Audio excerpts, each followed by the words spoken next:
Verificado o quórum regimental de que trata a portaria 145 de 2017 e com amparo na portaria 140 de 2021, eu, Francisco José de Oliveira Silva, presidente da segunda Câmara de Julgamentos RT, declaro aberta a 65ª sessão ordinária virtual de 21 de setembro de 2021. Inicialmente, indago aos senhores conselheiros se fizeram a leitura da ata da sessão anterior e se há alguma observação a ser feita na referida ata. Sem observações? Não havendo nenhuma observação a ser feita, a ata está aprovada. Indago a Silvana se os conselheiros remeterem alguma resolução para leitura. Não, senhor presidente. Não havendo resolução, vamos passar para o nosso expediente do dia. A pedido do doutor Wander, vamos fazer só uma inversão da pauta. Vamos iniciar com o processo de recurso 14021-2019, aí 2019-15-085. Recorrente, Disbere, distribuidora de bebidas e refrigerantes limitada, recorrido Seju. Relator, doutor Wander Araújo de Magalhães Uchoa. Não há sustentação oral. Representando o Estado, doutor Rafael Barbosa. Com a palavra o relator, doutor Wander. Bom dia, senhor presidente. Bom dia a todos os conselheiros presentes. Bom dia, doutor Rafael. Bom dia, doutora Silvana. Passamos ao relato do processo. Inicialmente, gostaria de agradecer à presidência por atender o nosso pedido e também ao conselheiro Leilson por ter acatado a inversão da pauta. O presente processo diz respeito à acusação de falta de escrituração de 13 notas fiscais de entradas durante os exercícios de janeiro, março, julho e agosto de 2016, no valor total de R$ 44.933,11, sendo exigida multa no valor de R$ 4.493,31, em decorrência da imposição da penalidade preceituada no artigo 126 da Lei 2.670. A suposta falta de escrituração dos documentos fiscais de entrada se deram em operações tributadas pelo regime de substituição tributária, cujo imposto já tenha sido retido. Segundo informações complementares, em cumprimento ao mandado de ação fiscal, foi realizada ação fiscal plena, referente ao período de janeiro a dezembro de 2016, junto ao contribuinte Disbere. A empresa autuada está cadastrada no regime normal de recolhimento, enquadrada no CNAE de Comércio Atacadista de Cerveja, Chopp, Refrigerantes, e está obrigada à emissão de NFE e FD desde janeiro de 2009. A autuada foi cientificada dos trabalhos da ação fiscal em 8 de agosto de 2019, além de ser intimada para apresentação de documentos fiscais contábeis relativos ao período fiscalizado. Informa o agente fiscal que, após analisar as notas fiscais eletrônicas e os SPEDs, constatou que 13 notas fiscais de entradas válidas, ou seja, não canceladas, emitidas por terceiros no valor de R$ 44.933,11, e ainda sujeitas à substituição tributária, não estavam escrituradas nos SPEDs respectivos. Cientificado do lançamento, a hora recorrente apresentou tempestiva impugnação ao auto, está as folhas 23 a 29, alegando que o auditor aplicou a penalidade sem observar a verdade material dos fatos. As operações constantes destas notas fiscais não são do conhecimento da contribuinte, haja vista que seu fornecedor ou mesmo terceiros emitiram NFE em seu CNPJ sem o seu consentimento. Ressalta que existem 2 notas fiscais emitidas pela empresa CBL Alimentos S.A., em que o nome do destinatário registrado não condiz sequer com a razão social da empresa autuada, contando com o nome de terceiro. Porém, o CNPJ da empresa autuada foi indicado como destinatário. 2. Que se tratam de operações não realizadas, em virtude de seu fornecedor, de seu principal fornecedor, emitir, sem o seu conhecimento, notas fiscais com mercadorias e valores não existentes. E logo em seguida, este fornecedor emitir uma nota fiscal de entrada contra a contribuinte, estornando a operação. Que é prova cabal da improcedência da autuação o fato de, em todas as notas fiscais, o contribuinte ter dado desconhecimento das operações conforme o ajuste CNF 07 de 2005. Que existem provas materiais de que as notas fiscais emitidas pela Norsa, que é o seu fornecedor, não existem no mundo jurídico, pois as mercadorias não circularam efetivamente, tendo a Norsa Refrigerantes, na mesma data da emissão ou pouco depois, emitido uma nota fiscal de entrada, estornando a operação. Que tal fato poderia ser comprovado através da relação anexa de notas fiscais de saída e NFE de estorno, ou mesmo cartas de circularização com a nossa refrigerante. A aplicação, requer a aplicação, caso superada a tese de defesa, requer a aplicação da penalidade mais benéfica, ou seja, aquela prevista no artigo 123.8L da Lei 2.670. Requer a realização de perícia e, por fim, a improcedência do feito fiscal. O julgador de primeira instância decidiu pela procedência da acusação fiscal, em procedência da ação fiscal. Discordando da decisão de primeira instância, a empresa apresentou recurso ordinário alegando as mesmas razões constantes da impugnação, acrescentando ainda uma preliminar de nulidade do auto de infração pelas inconsistências no relato. A assessoria processual tributária, por sua vez, em seu parecer, manifesta-se pelo conhecimento do recurso ordinário para dar-lhe parcial provimento, a fim de reformar a decisão condenatória de primeira instância, entendendo pela exclusão das notas fiscais números 252.8794 e 259.4940, ambas no valor de... as duas totalizando um valor de R$ 410,09, uma vez que a empresa autuada não figura como destinatária das mercadorias. O processo, então, vem a essa colenda Câmara para julgamento. Senhor presidente, apenas gostaria de fazer ainda um breve comentário. São 13 notas fiscais. Destas 13 notas fiscais, a grande maioria delas é da nossa refrigerante, cuja empresa autuada é distribuidora dela, ou seja, então é seu principal fornecedor. Dessas 13 notas fiscais, existem 2 notas fiscais que são da empresa CBL, cujo destinatário realmente há essa irregularidade na nota, ou seja, o nome do destinatário não é a Disberi, é uma outra empresa que figura como destinatária das notas, sendo apenas o CNPJ da Disberi incluída nessa. Foram essas 2 notas que o parecer da assessoria processual tributária excluiu. E em relação às notas fiscais da nossa refrigerante, que são as demais, a alegação da autuada é de que não reconhece essas operações e, inclusive, inseriu realmente o evento de desconhecimento na nota fiscal eletrônica. Eu conferi em todas elas, inclusive nas da CBL também ela inseriu o desconhecimento, ou seja, em todas as notas foi inserido o desconhecimento. É esse o relato, senhor presidente. O desconhecimento, conselheiro, só uma dúvida, um esclarecimento de fato. Pois não. O desconhecimento, ele foi após a ação fiscal?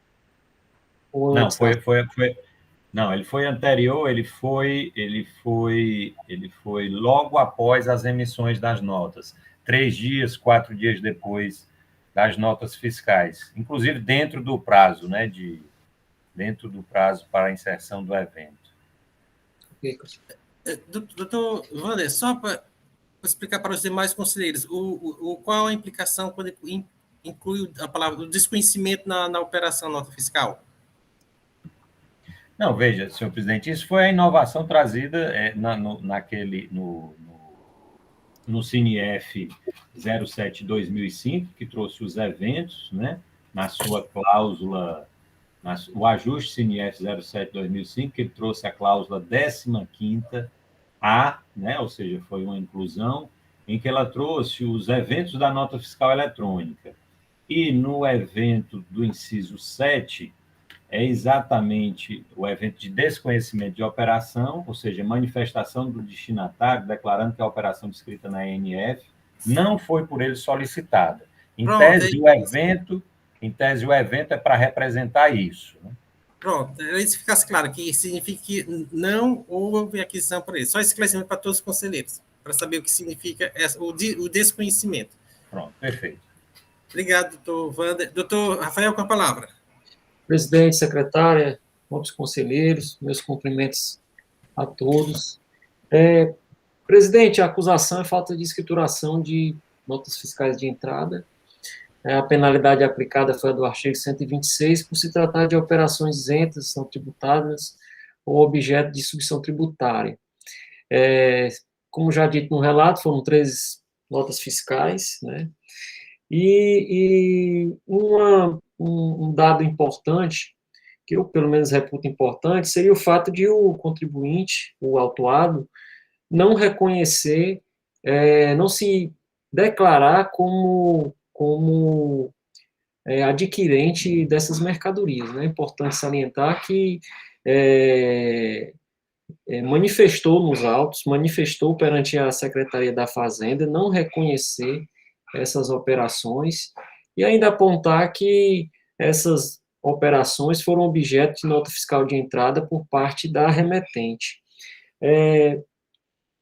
Nessa pauta mesmo, nós temos aí um caso de reconhecimento de uma matéria de nota fiscal inidônea, exatamente quando o destinatário da mercadoria faz uma manifestação, uma indicação no sistema apontando desconhecer a operação e manifestando perante a Secretaria da Fazenda não ser o destinatário dessas mercadorias. Então, acredito que, nesse aspecto, o autuado se desincumbiu dos deveres que lhe eram cabíveis, notadamente se manifestando no sentido de que essas operações não condizem com a realidade, ou seja, que ele não recebeu, não adquiriu essas mercadorias.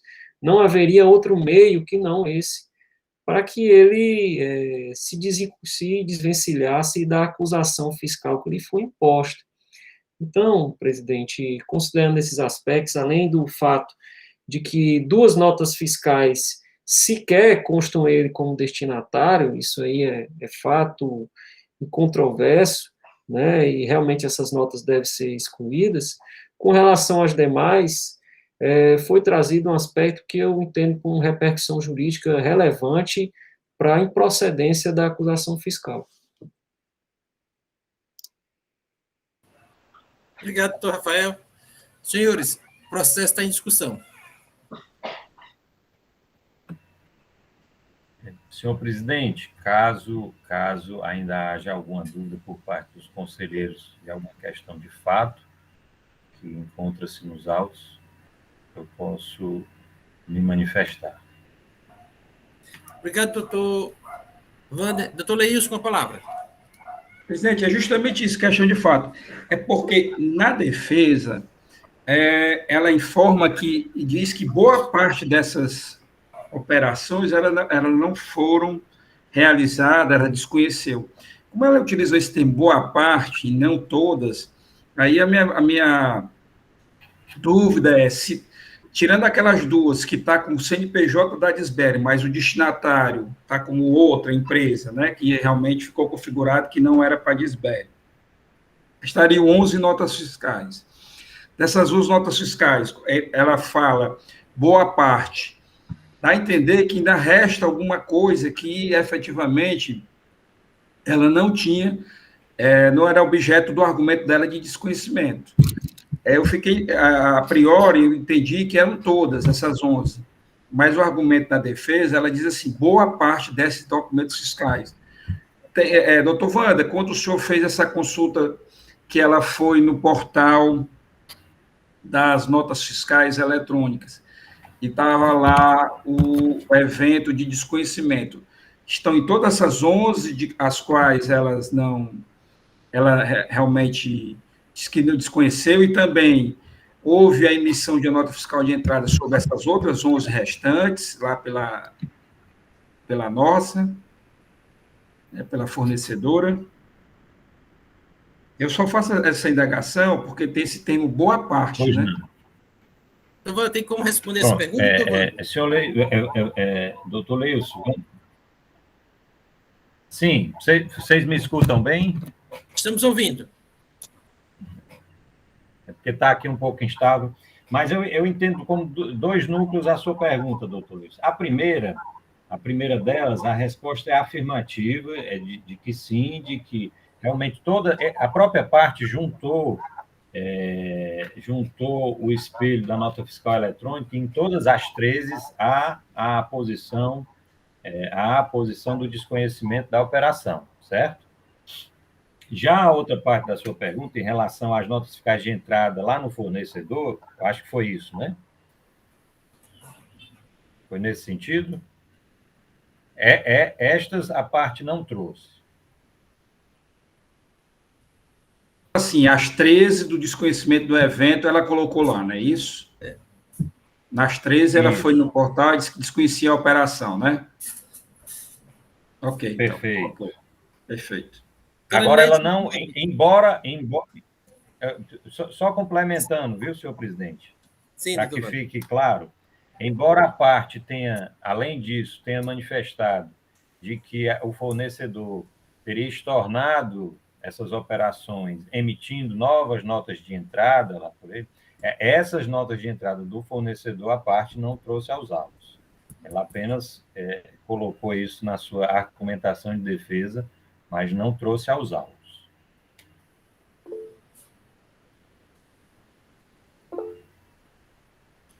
Doutora Elineide, com a palavra. Obrigada, senhor presidente. Realmente, tem o evento. Uma coisa que eu destaco, uma vez que eu fiz uma consulta sobre a questão desse evento, a própria Receita Federal, ela coloca no site dela, naquele perguntas e respostas, aí, como funciona o evento de desconhecimento da operação. Aí ela bota assim, este evento tem como finalidade possibilitar o destinatário se manifestar quanto à utilização indevida da sua inscrição estadual por parte do emitente da nota fiscal, também para acobertar operações fraudulentas de remessa de mercadoria para destinatários diversos. Que nem sempre é o caso, né? O simples fato da mercadoria não estar de acordo com o que eu solicito também dá o direito de fazer o desconhecimento da operação, certo? Aí, este evento protege o destinatário de passivos tributários envolvendo o uso indevido de sua inscrição estadual. Então, assim, o destinatário ele tem essa possibilidade de desconhecer a operação, como também a possibilidade também de afirmar a operação não realizada, né? Porque, às vezes, a operação está do jeito que para ele, mas ele não pediu daquela forma, e aí ocorre um evento posterior, aí ele diz, não, essa operação não se realizou, embora eu não tenha feito o desconhecimento, a operação não se realizou. Eu achei muito importante a criação desses eventos na nota fiscal. Eu diria até, doutora Elineide, como a senhoria está colocando, é que esse é a principal atividade, mais do que a nota fiscal de entrada emitida pelo fornecedor, né? Esse é o principal. Vai lá no portal e diz que não conhece aquelas operações, você já está dando clareza e publicidade a todos, que não, inclusive ao fisco, e principalmente ao fisco, que não utilizou não fez aquela operação. Para mim, esse é o fundamental. É claro que ausente outros pode se vir tanto, né? Mas esse, para mim, é o fundamental. Concordo, doutor Leilson, até mesmo porque, por exemplo, a emissão da nota fiscal de entrada já depende do próprio fornecedor, né? Se for alguma operação fraudulenta, ele não vai fazer, que não é o caso que nós estamos dizendo, é só em tese. Senhor presidente, na atividade do Transmercadoria, doutora Elineide, esses eventos são extremamente importantes importante para a gente analisar, avaliar se a operação efetivamente está indo para aquele destino, extremamente importante. Nós utilizamos muito esses eventos. Obrigado, doutor Cláudio. Doutora Lúcia, com a palavra. Sem áudio, doutora Lúcia. Perdão, senhores, um bom dia a todos. É importantíssimo, né? Porque, de fato, os contribuintes sofriam muito com o uso indevido de seus CNPJs e inscrições estaduais. E, no caso desses contratos comerciais, a nossa é uma grande empresa. Essa empresa, não sei exatamente o porte dela, mas nem sempre é fácil para o parceiro comercial conseguir essas informações a tempo e a hora. Nem sempre ele é atendido. O que eu estou querendo dizer? Seria ótimo dispor das notas de entrada por eventual equívoco cometido, nesse caso, pelo fornecedor principal dela. Mas o que eu quero dizer é que, na prática, nem sempre se obtém esse retorno do parceiro comercial. E eu examinei antes, e como disse o doutor Wander, as manifestações do contribuinte se deram dentro do prazo previsto na legislação para inserir o desconhecimento da operação dentro do sistema. É só isso que eu gostaria de ressaltar, senhores. Obrigada, presidente. Obrigado, doutora Lúcia. Eu creio que a matéria está bem esclarecida. Só para corroborar um pouco com o que a doutora Lúcia está falando, e aí eu vou precisar da ajuda também do doutor Cláudio, no sentido de que existia uma ação normativa, agora a norma de execução, que ela elencava quais seriam aqueles contribuintes do Estado do Ceará que deveriam fazer essas observações de evento, de desconhecimento da operação no portal da nota fiscal eletrônica. E eu não sei se essas operações, ou melhor dizendo, se essa gestão normativa ela foi acrescida de mais contribuintes. É claro que eram os maiores contribuintes, aqueles principalmente esses contribuintes de bebidas, atacadistas, etc., né? É claro que tem isso aí, mas assim, eu não sei como é que está agora a legislação, no sentido de se incorpora a todos os contribuintes, que eu acho que deveria ser assim, todos os contribuintes.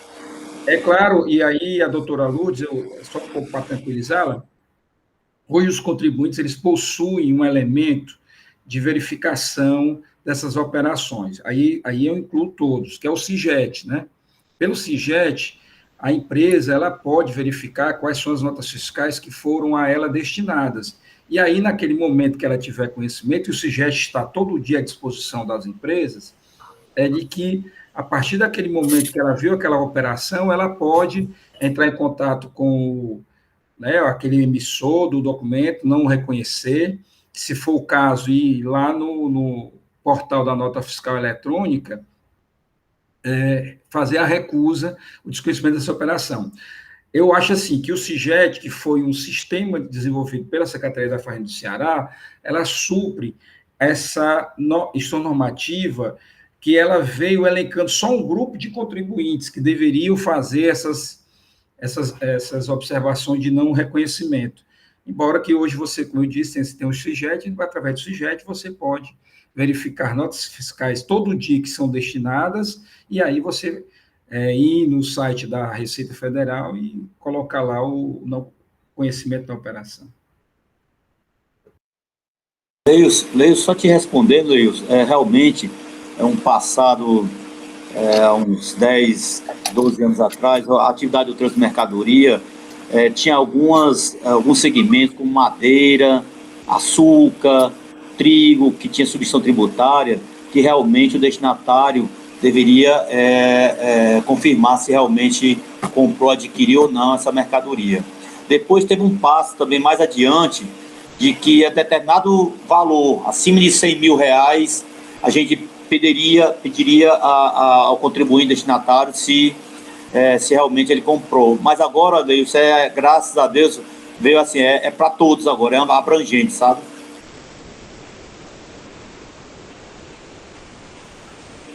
Creio que já está, todo mundo já tem sua convicção. Doutor Rafael, quer se manifestar ainda? Não, presidente, estou satisfeito. Então, vamos colocar em votação. Como vota, doutor Wander? Senhor presidente, eu voto por conhecer do recurso ordinário, dar-lhe provimento para declarar a improcedência da autuação fiscal. E a razão é exatamente a posição, né, ou seja, a inclusão do evento desconhecimento da operação pelo destinatário. E aí, nesse caso, eu sugiro utilizarmos essa justificativa, essa razão para as 13 notas fiscais. Inclusive, esse desconhecimento é nas 13, não só as da nossa, como também a da CBL, que houve o equívoco do destinatário. Mas até nessas que houve o equívoco do destinatário, há a inclusão do evento de desconhecimento. Então, é pela improcedência da autuação, senhor presidente. Conforme a manifestação oral representador do PGE, é isso? Sim, de acordo com a manifestação oral, né, que foi feita aqui pelo doutor Rafael Barbosa. Obrigado, doutor Wander. Doutor Marcos, como vota? Não, doutor Wander doutor Marcos. Isso. Acompanho o relator, presidente. Doutora Lourdes? Acompanho o relator, presidente. Doutora Elineide? Com o relator, senhor presidente. Doutor Cláudio Célio? Acompanho o relator, senhor presidente. Doutor Leilson? O relator. Então, por votação unânime, o Conselho conhece o recurso, dá provimento para reformar a decisão condenatória de primeira instância e declarar a improcedência da autuação nos termos da manifestação oral do representante da douta PGE. Esta é a decisão para este primeiro processo. Agora, senhores conselheiros, voltando à ordem sequencial da pauta, temos 2 processos do mesmo contribuinte. Doutor Leilson, um relato só para os 2 ou tem que ser em separado? Presidente, não, é a mesma coisa, só o exercício que muda e os valores. Pronto, então, os dois primeiros processos da pauta de relatoria do Conselho Leilson. O processo de recurso 6916-935-2016, aí o número é bem grande, que é um processo, esse processo é do CFISC, né? Recorrente João Paulo Mesquita Albuquerque MR, recorrido Seju, relator doutor Leilson Oliveira Cunha. E o processo seguinte é o processo de recurso 6916-595-2016, também mesmo recorrido, e relatoria do doutor Leilson. E para fazer a sustentação oral, para fazer a representação do Estado, está presente o doutor Rafael Barbosa. Com a palavra, o relator doutor Leilson. Senhor presidente, eu renovo os votos de bom dia a todos. Já passo o relato dessas autuações, fazendo algumas observações. Começo dizendo que essas autuações já se dão através do sistema, né, de autuação do Simples Nacional, que é o CFISC, não mais agora pelo sistema CAF, da Secretaria da Fazenda, e esse sistema, essas autuações, ela tem suas especificidades próprias que nós vamos constatar ao longo aqui desse relatório, né? Também digo que, ao caso concreto, as 2 autuações, elas são as mesmas, né? As mesmas infrações. No auto de infração, eu vou falar só o final, presidente, porque realmente o número do auto é muito grande. Então, o auto de infração 650.092.016.51, que é o referente ao exercício de 2011, que é o processo 691.69595, a autuação se deu com os valores de R$ 39.840,98 de tributos federais, imposto de renda. Se os senhores olharem aí no arquivo, as folhas 2, ela contém o detalhe dos tributos, né? Imposto de renda, contribuição social sobre o lucro líquido, COFINS, PIS, contribuição previdenciária patronal, e foi atribuída uma multa de 75% desse valor, no valor de R$ 29.880,83, e juros de mora de R$ 21.131,10, totalizando para o auto de 2011, R$ 90.852,91, e agora para o auto de 2012, deixa eu ver aqui quanto é que é o valor. Bom, o valor do auto de 2012 totaliza R$ 94.927,67, sendo de imposto de renda, contribuição social sobre o lucro líquido, COFINS, PIS e contribuição previdenciária patronal, totalizando em tributos o valor cobrado de R$ 43.283,33, multa de 75%, R$ 32.462,63, e juros de mora, R$ 19.181,68. Chama logo de atenção de início a não inclusão de ICMS, já que o auto de fração aqui é de diferença de base de cálculo de operações. A não inclusão do ICMS se deve, creio, ao fato de que, como se trata de revendedor de peças e autopeças automotivas, a cobrança de tributos referente ao ICMS se dá pelo regime de substituição tributária nas entradas por carga líquida. E aqui nós estamos falando de diferença de base de cálculo em operações de saídas praticadas pelo contribuinte do Simples Nacional. Então, eis o motivo a qual não foi cobrado o ICMS, já que foi cobrado na entrada, era a substituição tributária, que a diferença de base de cálculo é muito parecida com a omissão de receita, né?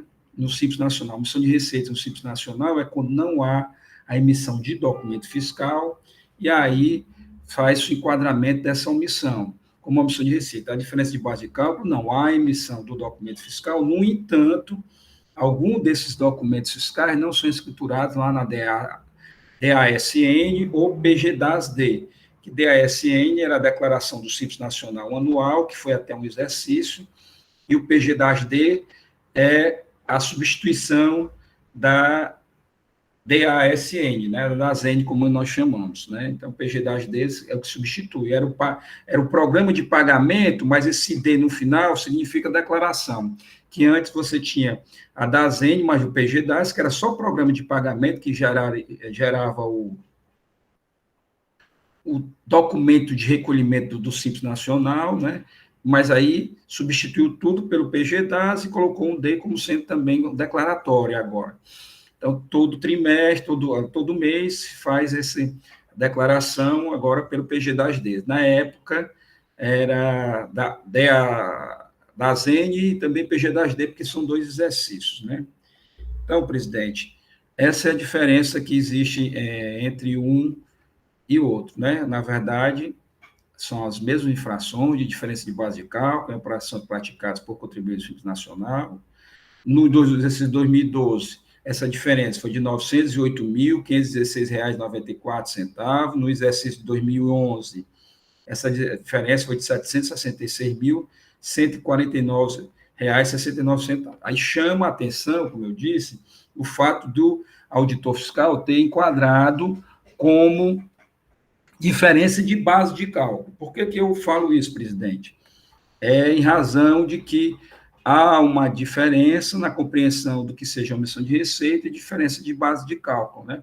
Apesar de, nós vamos verificar deixa-me ver aqui qual é a página que está, nas folhas, pelo menos no primeiro auto de infração, aí nas folhas 35,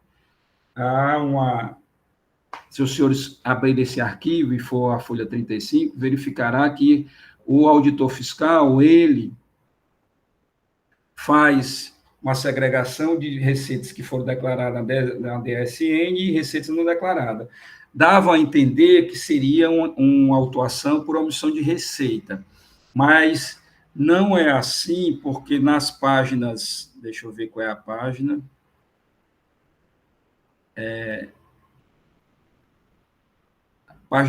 a folha 41, aí que está no auto 17.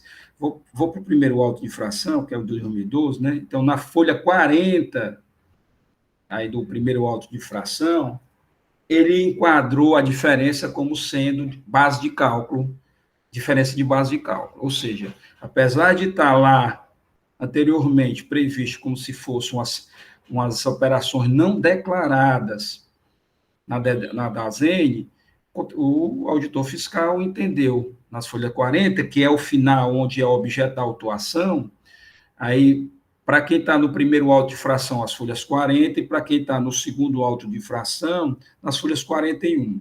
Ele coloca como diferença de base de cálculo, ou seja, que nos dá a entender de que houve emissão de documentos fiscais, apenas não foram levados para a declaração do Simples Nacional, né? Porque se fosse uma emissão de receita, não havia tido nem a emissão de documentos fiscais. Passando esses detalhes, presidente, digo também que é ausente a informação complementar, tendo em vista a observação que foi colocada pelo auditor, constante no auto de infração, no campo descrição dos fatos e enquadramento legal, de que os fatos que originaram a presente autuação e respectivos enquadramentos legais se encontram em folhas anexadas, que, no caso em espécie, sigem nas planilhas que deram suporte à autuação. Então, tem aqui as planilhas que deram suporte à autuação, que são aquelas planilhas que a Secretaria da Fazenda elaborou para fiscalização de contribuintes do Simples Nacional, pelo Cefisc, e mais ainda as folhas complementares do auto de infração e notificação fiscal, né, que é o nome do auto de infração do Simples Nacional, é a INF. Então, essas folhas, por si só, como elas são, cada campo descreve o que são aqueles valores que estão lá consignados, entendeu o auditor fiscal que substituir a informação complementar da autuação, né, por ser autoexplicativo, tanto as planilhas do Cefisc, como também as informações contidas no próprio AINF. Bom, presidente, diante disso, o contribuinte interpôs impugnação ao feito, e aí, os argumentos são os mesmos para as duas autuações. Eu vou ler aqui o do primeiro auto, que é a preliminar de nulidade por imprecisão do lançamento, por se encontrar confuso e impreciso, não permitindo ao contribuinte entender o fato imputado contra o mesmo. E diz também, se houve omissão de receitas, no âmbito do ICMS, questionou-se apenas o descumprimento de obrigação acessória por não dispor a empresa de livro caixa. E se decorrendo a omissão de receita, ensejaria lançamento no âmbito dos tributos estaduais. Não ocorrendo tal fato, naquela esfera, não haveria como ocorrer na federal. Aqui, o contribuinte faz alusão que houve um auto de infração, e aí é pelo sistema CAF, que está na mesma ação fiscal, que é o descumprimento da obrigação acessória, porque o contribuinte não apresentou o livro caixa. Nós sabemos que os contribuintes simples nacionais, eles têm que ter o livro caixa, o livro de entrada, o livro de inventário, né? Agora, em razão de uma recente alteração, 2019, algo nesse sentido, de que, através daquelas possibilidades de investidores anjos, né, sejam fundos, sejam pessoas físicas, investirem em micro e pequenas empresas, também essas empresas que recebem esses aportes de capital, elas se obrigam a ter escrituração contábil, né? Então, somente nesse caso, nos casos em que não há esse tipo de operação, baixa o livro de entrada, o livro de saída, o livro de entrada, os inventários, né? E o livro de entrada de mercadorias. Na verdade, não é livro, né? É a relação de entradas, aqui não existe mais o livro de entrada. Bom, também diz que, concernente ao tributo estadual, foram lavrados auto de infração 2016, 217/94, descumprimento de obrigação, acessória razão de não apresentação do livro caixa. Que não existe o menor sentido entre as informações complementares e os relatórios citados nos mesmos, aparentando pertencer a outra empresa por extremamente contraditório, tornando impreciso o auto de infração. E aqui eu vou ler mais 2 ou 3 argumentações, depois eu faço o comentário sobre elas, qual é a razão dessas argumentações do contribuinte.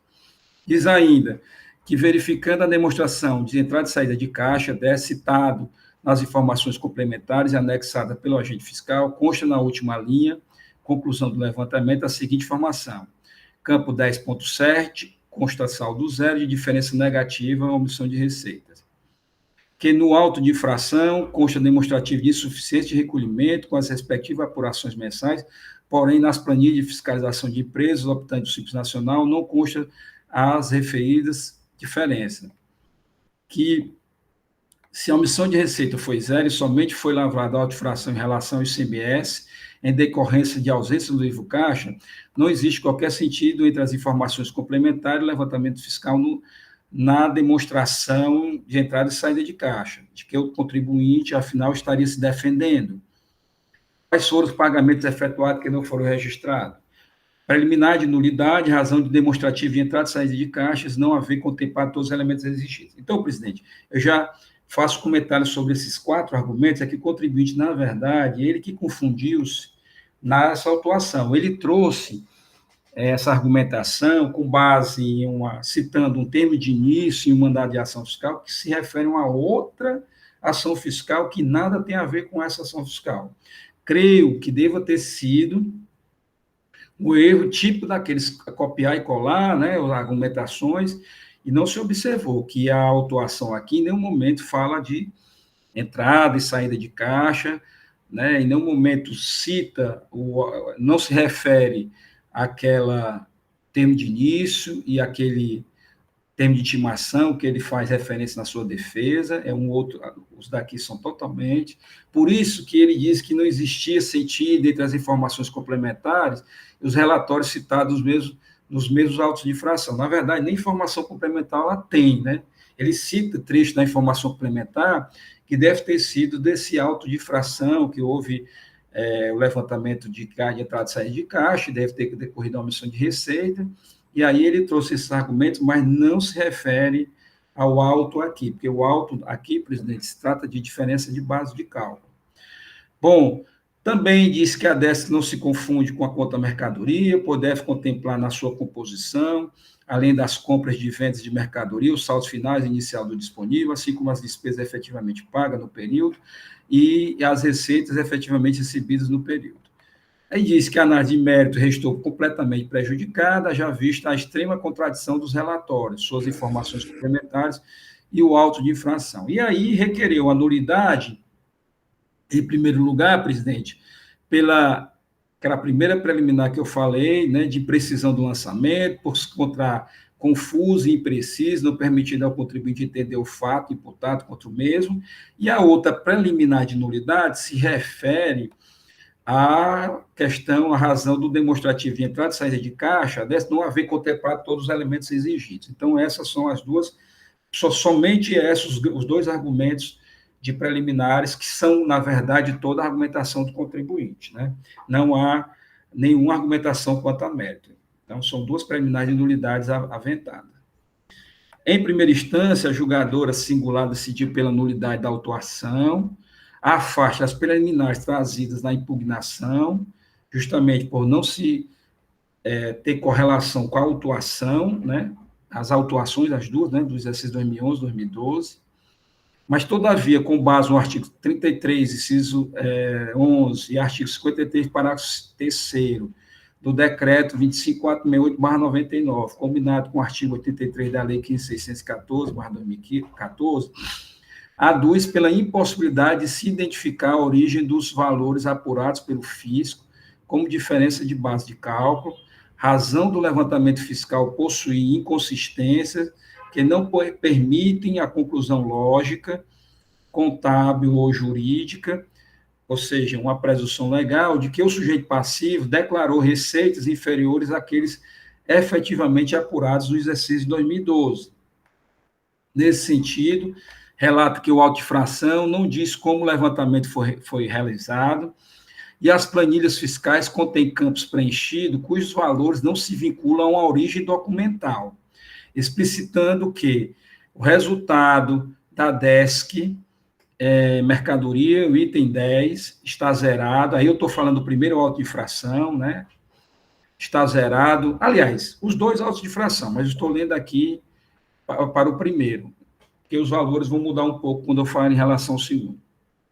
Bom, aqui a DESC, mercadoria item 10 está zerado, no campo diferença negativa omissão de receita, não se trata efetivamente de análise de caixa, né, de entrada e saída de caixa, mas ela mesmo assim, ela faz esse comentário. Assim também como estão zerados os campos aqui, que é mais importante para nós. Assim também como estão zerados os campos, diferenças de vendas promovidas através de cartão de crédito e débito, os campos 11.1.7, né, nos dois autos de fração, nas duas planilhas que deram suporte aos dois autos de fração. Também zerada a omissão de receita sujeita ao ICMS, campo, omissão de receita sujeita ao ICMS e ISS, os campos 11.1.8, 11.1.9 na planilha.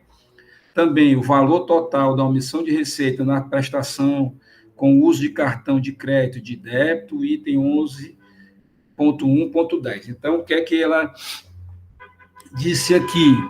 Que poderia ter ocorrido essa diferença apontada pela fiscalização em razão de operações de venda a cartão de crédito, o contribuinte não emitiu o documento fiscal, ou se mesmo ele ter emitido o documento fiscal, não declarou na DASN. E aí ela faz essa análise desses campos, dizendo que não se tratam dessa possibilidade de vendas promovidas através de cartão de crédito e débito, que estão zeradas as informações nesses campos. E os senhores podem constatar que efetivamente estão zeradas. Tá?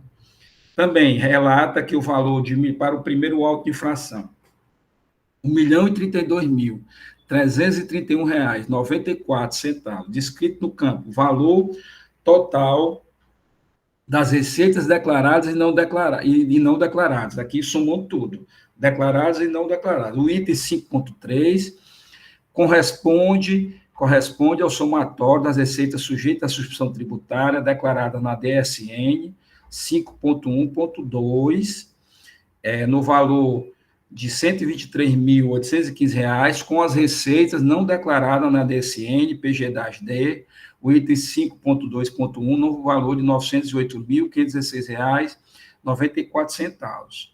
Então, porém, a origem desse valor é desconhecida, né? E ela diz, olha, na verdade, o que ela está dizendo é que esse valor de R$ 908 mil, aproximadamente, e 766 mil, aproximadamente, naquele outro auto de infração, se desconhece de onde vieram esses dados, para alimentar essa suposta receita não declarada na DSN. Né? Cita ainda que nas planilhas fiscais, o valor de R$ 908.516,94, na outra, deixa eu ver quanto é o valor preciso na outra. Na outra, o valor é de R$ 149,69. Então, esses valores aparecem, né, cada um na sua respectiva planilha, aparece como receitas não declaradas na DSN, PG-10, no campo outra saída 52.1, aquilo que eu falei.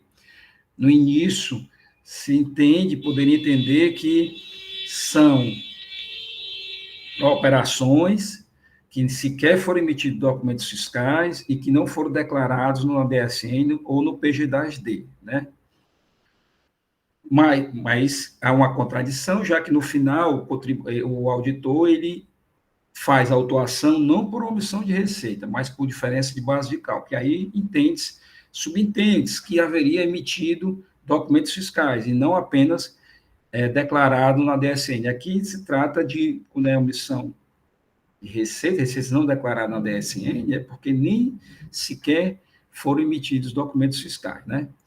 Mas vamos lá. Mas tal valor, volta a dizer, cita ainda que nas planilhas fiscais o valor de R$ 908.516,94, neste auto de fração, aparece como receita não declarada na DSN, PG-10, no campo outras saídas, 52.1, mas tal valor não teve sua origem comprovada pelo fisco. Nem é possível identificar se tal diferença corresponde a operações realizadas sem ou com nota fiscal, informação necessária para caracterizar a infração como diferença de base de cálculo ou omissão de receitas. que a infração denominada diferença de base de cálculo, que é a que o auditor fiscal ele enquadrou, né, caracteriza-se pela existência de documentos fiscais que não foram declarados na DSN PG-10D. Porém, não consta no processo listagem identificando quais notas fiscais teriam originado tal diferença. Aduz, ademais, que na hipótese das diferenças descritas no campo receita não declarada na DSN ou PG-10D, o item 5.2.1 da planilha, terem origem em vendas pagas com cartão de crédito, débito, informados pelas administradoras de cartão, não haveria qualquer menção a tal fato no processo, nem foram enviados ao CONAT provas documentais para tanto. Então, presidente, em suma, o que a julgadora de primeira instância viu foi o seguinte, que, olha, não existe operações de vendas a cartão de crédito, já que não foram informadas, que poderiam caracterizar uma omissão de receita. Vendeu a cartão, mas não emitiu nota. Mas também não existe uma listagem de documentos fiscais que foram emitidos pelo contribuinte, não declarada na DASN, PG-10D, que poderia caracterizar a diferença de base de cálculo. E ela faz isso porque, como foi dito, que na planilha, a primeira ideia que seria a omissão de receita, lá no campo 5.2, né? E 5.1.3, melhor dizendo, e no 5.2.1, poderia ter ocorrido vendas a cartão, mas não informado, não emitido documentos fiscais, também está zerado. E não contém uma lista de documentos fiscais que poderiam se poderia compreender de que houve emissão do documento, mas não foi declarada na DSN, que poderia caracterizar a diferença da base de cálculo. Então, por esses dois motivos, ela anula a operação, achando que houve a falta de elementos comprobatórios para caracterizar ambas as infrações, não só a diferença de base de cálculo, como a omissão de receita, né? Então, a falta de documentação probatória é um dos motivos principais que ela elenca como sendo objeto de sua decisão de nulidade, mas ela coloca mais 3 elementos, porque não está preciso, né? Não tem a clareza, e coloca outros mais 2 elementos também, citando, inclusive, a legislação do CMS. Em razão da decisão de primeira instância, foi interposto o devido reexame necessário, os termos do artigo 104 da Lei 15.614, presidente, e a assessoria processual tributária se manifestou pela nulidade da autuação conforme a decisão singular. E aí eu deixo para a manifestação do doutor Rafael nesse sentido. Presidente, mais algum esclarecimento eu posso colocar quando eu estiver falando aqui nos debates. Obrigado, doutor Leilson. Com a palavra, o doutor Rafael Barbosa. Presidente, renovo os cumprimentos a todos. Presidente, de fato, o relatório do conselheiro Leilson foi muito preciso e sobre o cerne desse auto de infração, de ambos os autos de infração, né? O que se nota é que não estão presentes os elementos essenciais de um ato administrativo. Essa é a verdade. Competência, forma, finalidade, motivo e objeto. Falta-lhe a forma que, por sua vez, no caso das informações complementares, é uma peça essencial, e que, por sua vez, deixou o auto de infração sem qualquer motivação. Essa é a verdade de ambos os autos de infração. Veja bem, não é possível estabelecer aqui uma relação de congruência ou de correspondência entre os valores que estão lançados nas planilhas e os livros e documentos fiscais do autuado. Não é possível estabelecer qualquer relação de correspondência daqueles valores das planilhas, né? Em virtude exatamente da ausência de fundamentação e motivação do auto de infração, de ambos os autos de infração, né? Então, são valores cuja origem é desconhecida, né? É importante pontuar que a defesa ela vem no exercício de adivinhação, né?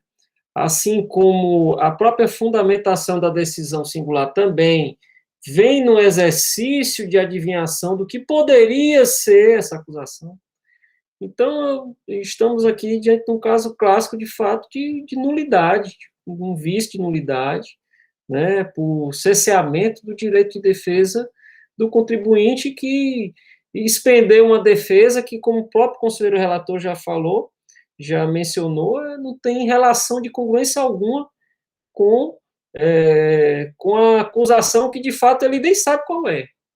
Né? Até o próprio julgador de primeira instância e a assessoria processual tributária teve dificuldade de identificar qual seria, de fato, o objeto da acusação. Então, presidente e conselheiro, considerando esses aspectos, eu opino no sentido de que o reexame seja conhecido, mas, no mérito, lhe seja negado o provimento para manter a decisão singular.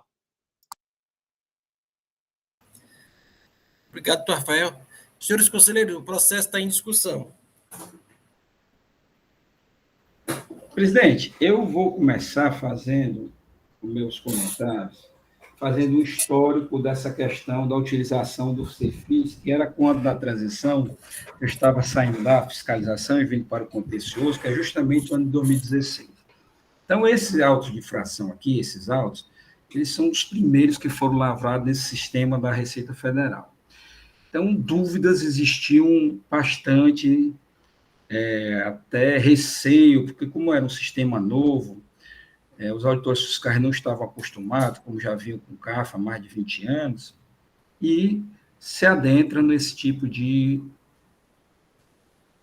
novo modelo de autuação. Então, eu creio que a confusão que foi feita pelo auditor fiscal aqui é no sentido de achar que só com essa planilha do CEFISC, ela, por si só, sendo gerada como um formulário da Secretaria da Fazenda para as autuações dos sítios nacionais, ela resolveria o problema de comprovação das autuações, né? Mas, na verdade, precisa de outros elementos que conformem essa, digamos assim, essa autuação. Se nós pegarmos essa planilha, nós também não temos aí a colação aos autos da DASN, né? Nem do PG-10D. Nós temos as informações de que 100 e poucos mil foram informados pelo contribuinte na DASN, e não temos digamos, documentos, ou em arquivo eletrônico, ou em papel, dessas DASN que foram declaradas pelo contribuinte. Então, você não tem, veja que você não tem nenhum elemento para dizer quanto foi, não elemento trazido pelo auditor fiscal, de documento probatório da DASN, nem também daquela receita que não havia sido declarada, aquelas vezes não haviam sido declaradas pelo contribuinte aqui, objeto da autuação. Então, a gente tem aí uma ideia de como era no início esse tipo de autuação. Por que eu faço esse tipo de comentário? Porque eu vejo claramente aqui que isso aí não é um processo de desídia, isso aqui não foi. É muito mais por algo ser algo novo, lá em 2016, que começava a se fazer, que se achava que essa planilha do CEFISC, o preenchimento delas, trazido, ela é autoexplicativa, efetivamente, toda essa planilha é autoexplicativa, cada campo vem a descrição do que seja, cada campo, quem o lê não vai ter dificuldade de entender o que é, ou seja, mas ela por si só, ela não é um elemento, no meu entendimento, de uma comprovação de uma possível autuação. Nós aqui na segunda Câmara, doutor Rafael, temos adotado, até por orientação também da Procuradoria, doutor Biratã, que nesses casos, a gente tem decidido anular as decisões de primeira instância e retornar o processo para que abra-se novamente prazo para o auditor fiscal trazer elementos probatórios para o que ficou faltando naquela autuação e abrir prazo para pagamento para o contribuinte, já com aquele desconto de 75% na primeira instância, né, do valor da multa, e também o prazo para ele impugnar, já com esses novos elementos trazidos aos autos de infração. Então, a gente aqui na segunda, e acho que na terceira também, tem não declara nulidade e o faz com base no 84, parágrafo 1º, no sentido de declarar a nulidade da decisão de primeira instância para que sejam trazidos elementos que comprovem essas autuações, tá? Esse é um caso. Ou então, houve uma discussão também aqui, se abrir para a diligência, para que fosse trazido aos autos os elementos necessários para comprovar essas operações, né? Isso era até uma opinião do doutor Biratã nesse sentido. Mas aí, a gente, nas discussões da Câmara, a gente achou melhor anular a decisão de primeira instância, porque justamente você abre um prazo para o contribuinte, se ele quiser pagar novamente, com um desconto muito maior do que se fizer agora, na segunda instância, remetendo para a diligência de perícia, envolvendo os autos à Câmara, abrir um prazo novamente para o contribuinte se manifestar, mas aí o contribuinte não teria esse desconto que ele tem na primeira instância. Então, a gente tem, comumente aqui, como é que eu posso dizer? Comumente aqui, anulado a decisão de primeira instância e abrindo prazo, tudo para o auditor do FIS trazer os elementos necessários, e também abrindo prazo para a empresa pagar e se defender novamente, né? A segunda também tem feito, na terceira também tem feito isso. O doutor Rafael esteve presente aqui na semana passada, e o doutor Rafael teve um processo justamente nesses moldes que nós voltamos, anulamos a decisão de primeira instância e voltamos o processo para lá. Mas o caso aqui é diferente. Por que eu digo que o caso aqui é diferente? Naqueles processos que nós estamos acostumados a assim proceder, há uma menção na informação complementar de onde, qual é a origem daqueles dados, embora que não tenha trazido os dados. Mas a menção, olha, esses dados foram de venda de cartão de crédito, esses dados aqui foram em função de notas fiscais que foram emitidas pelo contribuinte que ele não levou lá na escrita fiscal.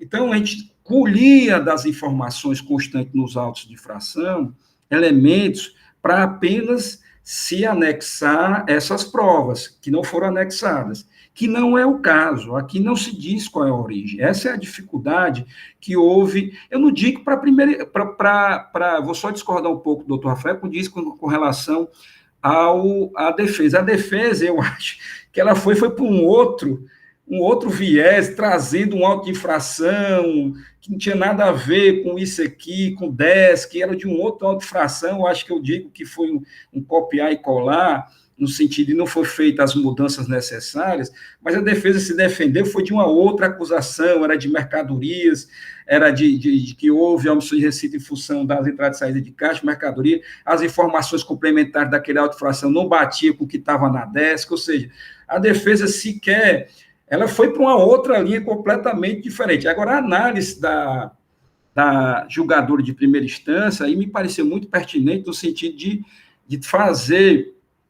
essas observações de que se trata, qual é o elemento de que se trataria a autuação. Eu parto do pressuposto de que, se o auditor fiscal, no final, ele disse que era a diferença de base de cálculo, e foi assim que ele disse, apesar de no começo da planilha dizer que poderia ter sido uma omissão de receita, passa-se a ideia de que efetivamente foi uma diferença de base de cálculo. E aí a gente poderia, se fosse o caso, reenquadrar, mas nem o caso é isso, porque ele já disse que é a diferença de base de cálculo, né?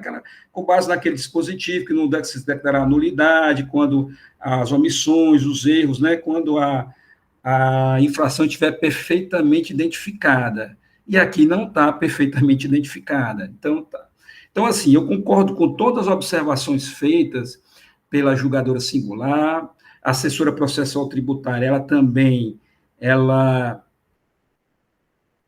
digamos assim, seguiu, ipsilíteris, o decidido em primeira instância, mas eu só discordo da conclusão delas pela nulidade, porque eu acho que o caso aqui é de vício material, é de improcedência mesmo. E por que a gente aqui na segunda Câmara tem decidido por improcedência nesse tipo de caso, doutor Rafael? É porque a gente entende que se não temos elementos probatórios que comprove a materialidade da infração, não se tem a infração. Se não se tem a infração, a previsão normativa da hipótese de incidência não se conformou no mundo dos fatos. Se a hipótese de incidência não se conformou no mundo dos fatos por ausência de prova, e era imaterialidade da infração, é vício material. E aí a gente entende que, nesse caso, não seria caso de nulidade, mas de imaterialidade da infração, portanto, não incidência da norma que previu a ocorrência do fato gerador, e se não ocorre a incidência do fato gerador, não há que se falar em nulidade, mas sim de não dar provimento à autuação pela improcedência.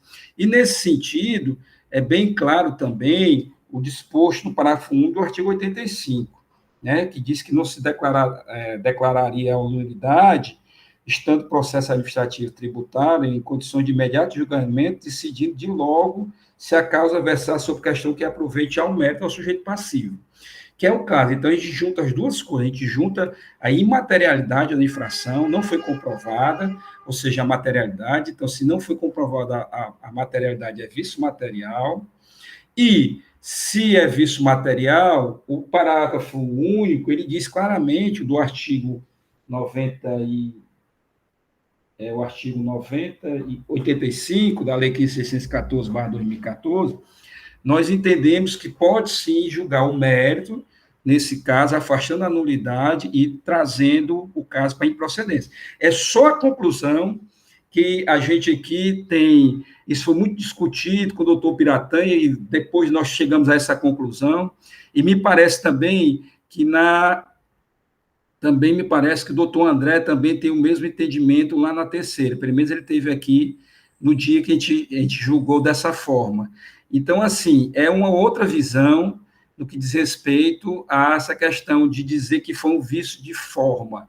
Eu acho que aí o vício material ele foi maior do que o vício de forma. Então, ele é como se ele tivesse absorvido esse vício de forma, dada a imaterialidade da acusação fiscal. É nesse sentido que a gente tem discutido aqui, doutor Rafael. Você vê, Rafael, o direito é o mesmo fato, utilizando os mesmos argumentos da julgadora singular, a gente chega aqui a uma decisão diferente do que concluiu. É invalidade, mas não a invalidade aplicada pela julgadora singular. O bom do direito é que é dialético, né? Sempre... Era bom de escutar a opinião do doutor Rafael, que a gente pode... Mas eu vou pedir aqui. Doutor Rafael, em face dessa explanação, dessa aula, doutor Leilson aqui... Aula não, eu apenas explicitei o que nós discutimos aqui. Doutor Leilson sempre é um estudioso, doutor Rafael, ele sempre traz, assim, lança luzes dessas questões de debate bastante pertinentes. Com relação a essa manifestação, doutor Leilson, a PGE continua o pensamento, ou vai aderir? Eu quero tecer algumas considerações, presidente. Pois não, doutor Rafael. Eu acho pertinentes, e o conselheiro Leilson falou bem, e atuou com acerto, quando mencionou a impossibilidade de se reabrir o prazo da impugnação, ou seja, você anularia todos os atos após a autuação e reabriria o prazo da impugnação, porque faltou documentos que não foram juntados ao procedimento fiscal pelo auditor. Veja bem, eu também até comungo desse entendimento, viu, conselheiro Leilson? Mas exatamente nas hipóteses que o senhor mencionou, que é quando nós temos o quê? Quando o auto de infração menciona a existência do documento, quando a gente tem certeza que o documento existe, mas ele não veio aos autos, né? Então, você tem a ciência que o documento existe, ele é mencionado no processo, mas não está nos autos, não vem aos autos, não é juntado aos autos pelo auditor. Então, nesses casos, eu também venho me manifestando no sentido de reabrir o prazo da impugnação, concedendo todos os direitos de desconto ao autuado, né, para que não haja nenhum tipo de ceceio ao direito de defesa dele. Porque, muitas das vezes, nós nos deparamos com um caso em que há provas muito eficientes dentro da autuação, planilhas, tudo, mas realmente falta aquele documento que foi citado, mas não foi anexado. Então, de fato, acredito que esse caso aqui, como muito bem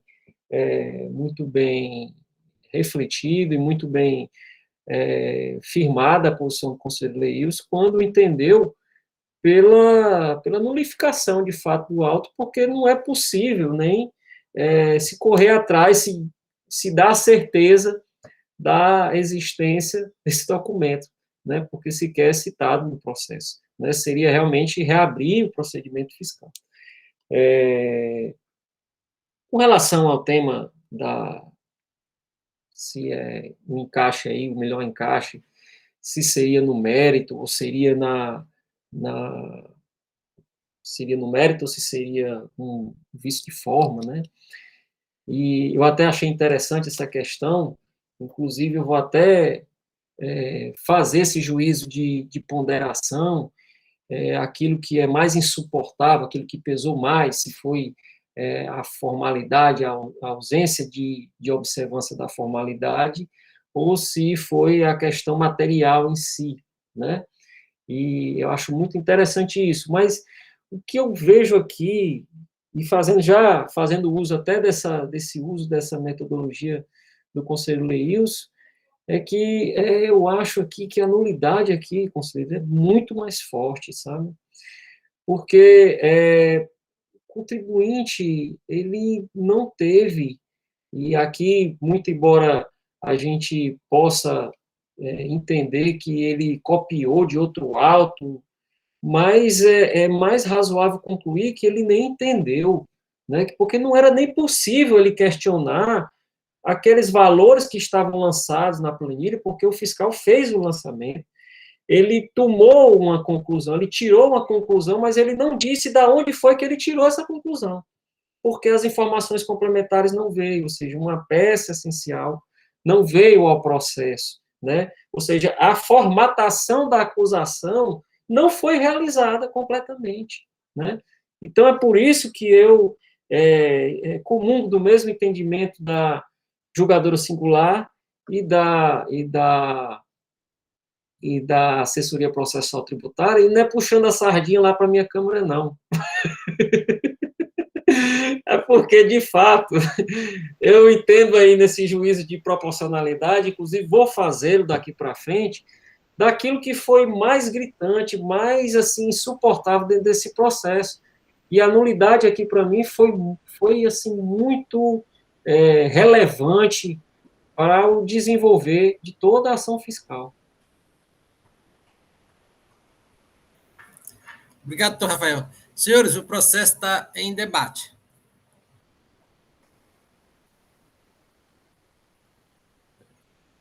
Então, isso aqui tipo incorrer, ou nulo ou improcedente. Eu vou colocar em votação, as teses estão postas, né? Os argumentos são os mesmos, com conclusões diferentes, né? E o resultado prático é o mesmo, ao final. Doutora Neide quer falar. Pronto, eu vou instigar vocês aqui, contribuam com o debate. O debate está muito bom, mas vamos ouvir mais opiniões. Bom dia, né? Retornando aqui. Na realidade, assim, a gente teve até outro processo, doutor Rafael, na sessão 67ª sessão, ocorrida em agosto, eu também fui relatora. Interessante que a situação é semelhante à mesma. O julgador monocrático decidiu pela improcedência e o parecer era da doutora Dalcília, e ela sugeria a nulidade. Ela sugeria afastar a improcedência, né, e ir pela nulidade. E nós fomos, né, com esses fundamentos aí do doutor Leilson, nós mantivemos a improcedência. E isso já foi muito, assim, discutido aqui. Doutor Biratão, uma época, queria até que fosse... Ele criou uma figura, assim, meio que era improcedência e nulidade, mas, assim, só por uma questão prática mesmo, a gente tem ido mesmo também nessa questão da improcedência, embora entenda perfeitamente os argumentos que o senhor colocou. É só para, assim, meio para justificar o voto com base no que também já foi tomado anteriormente nessa composição. Obrigada. Senhor presidente, me permita, a aula do Leilson me lembrou o Arnaldo Vasconcelos, viu? Rapaz, Parece que eu estava na sala de aula, viu? Paulo de Barros Carvalho, meu filho. Também. Olha, presidente, eu vou fazer aqui uma reclamação, presidente, que isso aqui não tem nada de aula. Eu apenas faço o histórico do que a gente discute aqui, que a Procuradoria coloca, que as defesas colocam, que cada conselheiro coloca. Eu apenas resumi o entendimento nosso, depois de muito debate, a gente vem seguindo esses precedentes, acho que já tem 3 ou 4 decisões nesse sentido. Então, é assim, doutor Cláudio, não é aula, não. Eu apenas, talvez, fui didático no histórico das coisas, como tem sido discutido aqui, tá? E eu acho que eu também vou até antecipar aqui, falar pela doutora Dalcília, porque ela fez o curso, agora nós fizemos um curso e houve muito esse debate. Eu acho que ela vai mudar de ideia, ela vai pela improcedência agora. Eu acho que depois do curso que fizemos lá no IBET, lá, eu acho que ela vai mudar. Mas a conselheira Ivete confirmou, e olha que é difícil as duas. As duas. O filtro ali É assim, eu conheço esse pensamento bastante lógico da doutora Dalcília e da doutora Ivete, tá entendendo? E quando eu vi uma julgando a outra, eu sabia que ia ser igual, porque eu conheço, mas eu digo, como a doutora Elineide falou, que até a doutora Ivete também, porque eu conversando sobre essa matéria com o doutor Michel, ele é também, assim, para a questão do vício material, mas ele volta lá para uma questão do princípio da colegiado e tal, ele disse que, conversando com a doutora Ivete, ela já está começando a pensar de novo, rapaz, eu vou começar a analisar essa questão de novo, sobre essa ótica, então, é assim o direito, né? E a gente tem um dispositivo que eu acho que ele é fulminador, que é o parágrafo 1 do artigo 85, tá entendendo? Por mais que se discutisse, mas quando ele diz que você deve julgar em procedência, eu disse, rapaz, aqui eu não tenho como escapar, tá entendendo? É só nesse sentido, doutor Rafael. Não ser refeito, né? Na minha visão. Então, otimizando aqui, eu vou colocar em votação, senhores, tá certo? Aqui ainda tem mais 2 processos na nossa pauta, e vai ter bastante discussão, creio eu. Doutor Leilson, como vota? Presidente, eu vou pedir venhas ao doutor Rafael, que sempre traz as colocações com bastante ponderação, bastante lógica, mas, presidente, eu vou seguir os precedentes aqui da Câmara, né? Isso foi objeto de muita discussão, de idas e vindas, voltas, e nós chegamos todos, por unanimidade, a um determinado tipo de decisão. Não sei se é a mais correta, mas pelo menos foi a que a gente achou que era melhor para os casos. Então, presidente, nesse caso, eu vou voltar para conhecer do recurso, vou lhe dar provimento no sentido de... aliás, não é nem recurso, é exame necessário, né? Vou conhecer do exame necessário, dar-lhe provimento no sentido de alterar, reformar a decisão de primeira instância de nulidade para a improcedência do feito fiscal. Doutor Leilson. Doutor Marcos. Acompanho o relator, presidente. Minha procedência. Doutora Lourdes. Como disse o doutor Leilson, tem o entendimento que a gente já vinha adotando, acompanha o relator. Doutor Elineide. O relator. E doutor Cláudio Célio. Senhor presidente, com o relator. Então, a segunda Câmara, por votação unânime, conhece o recurso de reexame necessário, dá provimento para reformar a decisão anulatória de primeira instância, declarar a improcedência da autuação, contrariamente à manifestação oral do representador do PGE. Esta é a decisão para o presente processo. Para os 2 processos, sabe? Não é isso, doutor Leilson? Senhores, vamos dar um intervalo de 10 minutos, às 10h10, retomando a sessão. Tudo bem?